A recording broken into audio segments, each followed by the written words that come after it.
concrètement, si je parle de nourrice et de charbonneur à mes parents, ils vont se demander ce que Mary Poppins a à voir avec les mineurs de fond. Je t'ai fait des petits post-it, tu les récupères un par un et tu me dis ce qu'il y a dessus et puis ce que ça signifie pour toi, pour Marseille, ou si ça te dit rien. Allez, il y en a qui me diront rien, je pense. Je suis pas très bon en argot, hein. Une nourrice. Une nourrice, donc justement, on vient d'en parler. Nourrice, c'est ceux qui, dans les réseaux de stupéfiants, ce sont ceux qui gardent l'argent, les armes ou la cam, qui gardent quelque chose pour le trafiquant. Souvent, on choisit des personnes qui n'ont pas de casier judiciaire. On leur impose, ou on les paye, ou les deux, à devenir nourrice. Et donc, c'est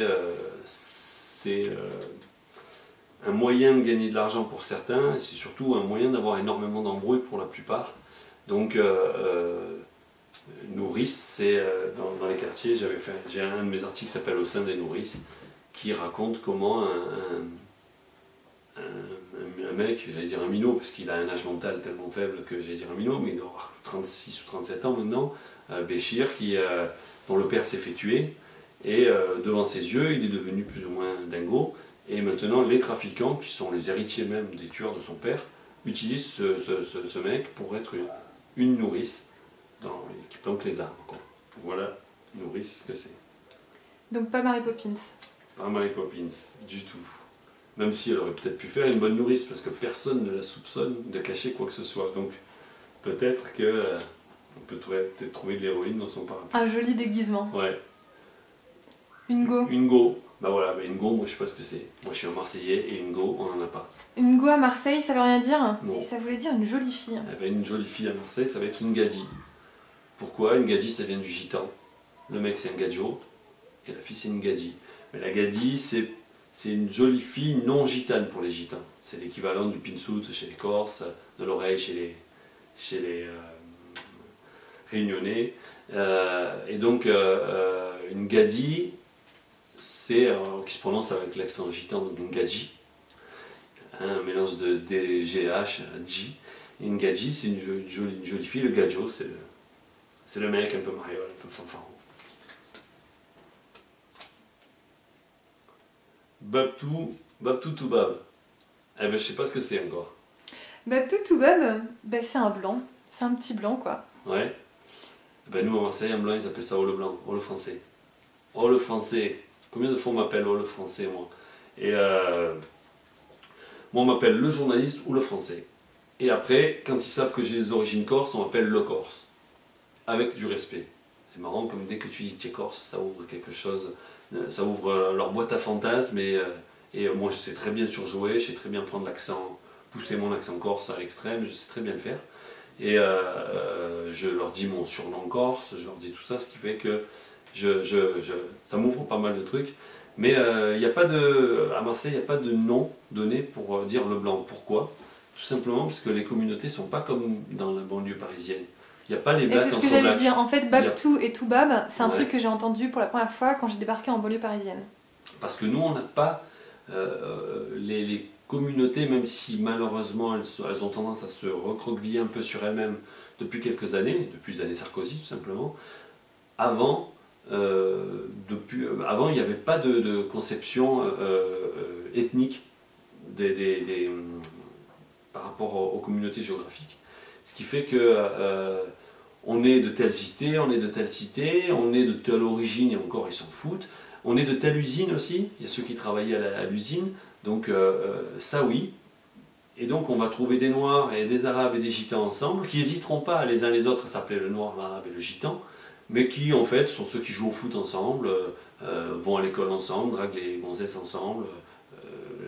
Donc il n'y a pas cette nécessité à tout prix de nommer l'autre le blanc, comme ça. Et donc depuis peu, oui, moi on m'appelle le français, ce qui veut dire quelque chose quand même.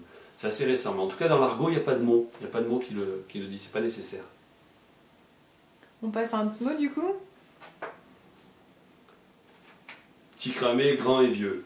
Alors là on est dans une sorte de hiérarchie, une hiérarchie très subtile de ce que sont les petits et moyens délinquants justement. C'est les petits cramés, ce sont les cramés, les petits cramés, ce sont des jeunes délinquants qui veulent jouer aux grands délinquants, mais qui veulent passer les étapes trop vite. Et donc c'est des cramés. Donc ils brûlent les étapes, ils sont pleins de drogue, ils font tout et n'importe quoi en même temps, et c'est souvent ceux qu'on retrouve flingués. En tout cas ces dernières années, les plus jeunes, c'était souvent des cramés. Et ils ont, de suite, le langage populaire leur a donné un nom, naturellement, sans que personne n'y réfléchisse. C'est un cramé. Il y a les petits et il y a les cramés. Les petits sont ceux qui ont l'ambition de devenir grands un jour, ou non, d'ailleurs beaucoup arrêtent, n'ont même pas cette ambition-là, arrêtent, sont petits, ils s'arrêtent. Il y a les petits qui veulent devenir grands, ils vont prendre le temps, 5, 6, 10 ans, et la plupart veulent aller trop vite et deviennent des cramés. Donc soit au mieux ils finissent en prison, au pire ils se brûlent les ailes au passage. De toute façon, il n'y a pas de cramé qui réussit, c'est pas possible. Parce que pour réussir dans le banditisme, même le plus violent, il faut en avoir un peu là-dedans. Il faut avoir une certaine intelligence. Et quand on est cramé, quand on est plein de poudre toute la journée, d'un shit dégueulasse, d'alcool, et qu'on fait n'importe quoi, on va pas bien loin. Les vieux, ce sont des grands, mais qui commencent à être sur le déclin. C'est en gros les patrons de deal, mais qui commencent à prendre de l'âge. Ça veut dire vieux, ça veut dire 40 ans, hein, dans ce milieu-là, on est un vieux. Hein. Moi je suis un vieux de vieux, hein, si j'étais là-bas. C'est comme au football? C'est comme au football, exactement. C'est le même principe d'ailleurs qu'au football. Donc c'est un âge où on n'est plus dans le coup et on commence à voir les grands qui nous poussent. Mais les vieux par contre, faire attention parce qu'ils peuvent toujours te sortir quelque chose de leur manche. Ils ont justement un réseau qui leur permet de sortir de situations que les petits et les grands n'ont pas encore. La chane, ça te dit rien? La chane, pas du tout. L'alcool? L'alcool, ouais, ben écoute, à Marseille, l'alcool dans les cités, ils te diront que c'est Adam, qu'ils ne peuvent pas y toucher. En te disant ça, ils ont une bouteille de 10-10 à la main, quoi. Donc, l'alcool, c'est quand même pas ce qui ravage le plus Marseille, pas ce qui ravage le plus nos quartiers, mais quand même c'est présent. Généralement en association avec des médicaments, pour les fatigués on va dire, hein, pour ceux qui vraiment n'ont rien dans la vie. Il y a un mélange alcool, anxiolytique, antidépresseur, qui donne des effets qui sont proches des effets de la cocaïne, mais une cocaïne du pauvre, une cocaïne bien trash, avec des descentes très très dures. C'est assez et pas inquiétant, cher donc. Mais pour presque rien. C'est pas ce qui ravage Marseille, l'alcool. C'est-à-dire que j'ai pu voir ailleurs des consommations d'alcool considérablement supérieures. D'ailleurs, c'est pas forcément l'image qu'on a de Marseille, de ce qui ravage Marseille. Hein. Non. L'alcool, ça a tendance à être dans l'imaginaire collectif, plus dans les campagnes. Oui, c'est le côté rural. Bien sûr, Marseille, la dépression de la ville, la désespérance, elle se voit dans les médicaments. C'est la consommation d'anxiolytiques qui est impressionnante, plus que la drogue encore. C'est vraiment ce que les gens appellent leur bonbon, quoi. Ils sont tous dépressifs, je ne pense pas qu'ils le soient réellement, mais ils ont tous été diagnostiqués à un moment dépressif, parce que c'est plus pratique hein, de diagnostiquer quelqu'un de dépressif. On n'en parle plus, on lui file des médocs, on n'en parle plus. Alors qu'en fait, c'est le contexte social qui les rend comme ça. S'ils avaient un contexte social normal, je ne dis pas bon, normal, il y aurait tout simplement moins de maladies de ce type, quoi, de type dépressif. Et la consommation de médicaments est assez impressionnante et assez effrayante, quoi. Moi, c'est un des trucs qui me fait le plus peur, quoi. Chouf, Bellec.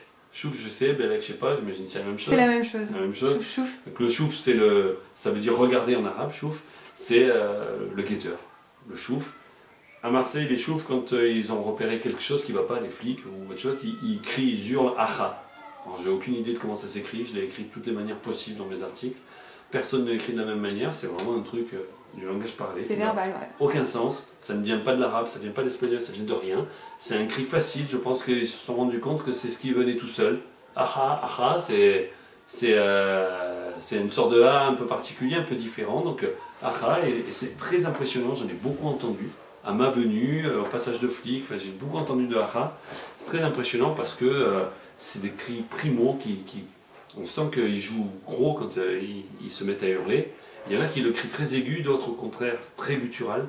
Et quand ils sont 15, 20 minots ou plus grands à gueuler tous en même temps aha, ça met une impression de guerre impressionnante. C'est des moments vraiment très inquiétants, ça, les aha.